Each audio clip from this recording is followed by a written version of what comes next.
दिखाने के लिए बड़े बड़े कल कारखाने खड़े किए हैं, लेकिन दूसरी तरफ बेकारों की संख्या बढ़ती गई है।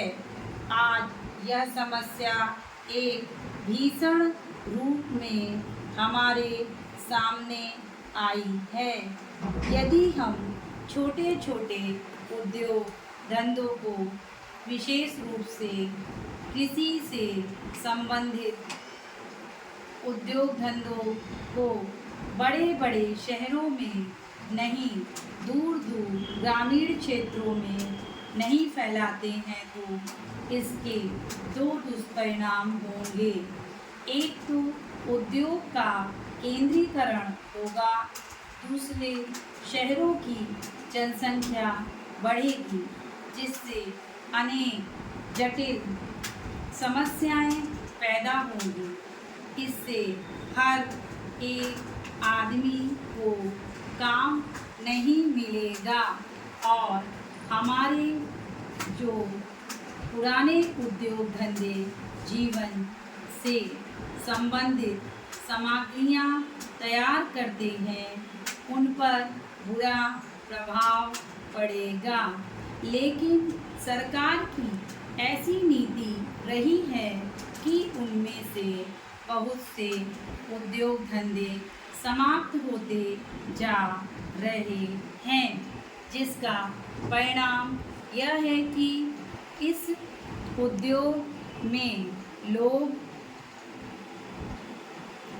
लगे हुए आदमी बेकार हो रहे हैं। मैं चाहूँगा कि सरकार ऐसे उद्योग धंधों को अधिक प्रोत्साहन देने का प्रयत्न करे। इस प्रयत्न के लिए सरकार का समर्थन देशभक्ति की भावनाओं से करते हैं। सभापति महोदय, खेती के बाद उद्योग का हमारे देश में आर्थिक जीवन पर बड़ा प्रमुख और महत्वपूर्ण स्थान है। स्वतंत्रता के बाद देश में बड़े बड़े और मौलिक उद्योग धंधे खड़े किए गए हैं, जिनकी बहुत आवश्यकता थी।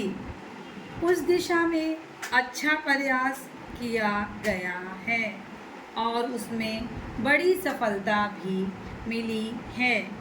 लेकिन जहां बड़े बड़े उद्योग धंधे खड़े हुए, वहां छोटे छोटे उद्योग धंधों की, विशेष रूप से उन उद्योग धंधों की जो देश में परंपरा से चले आ रहे थे, बड़ी उपेक्षा हुई।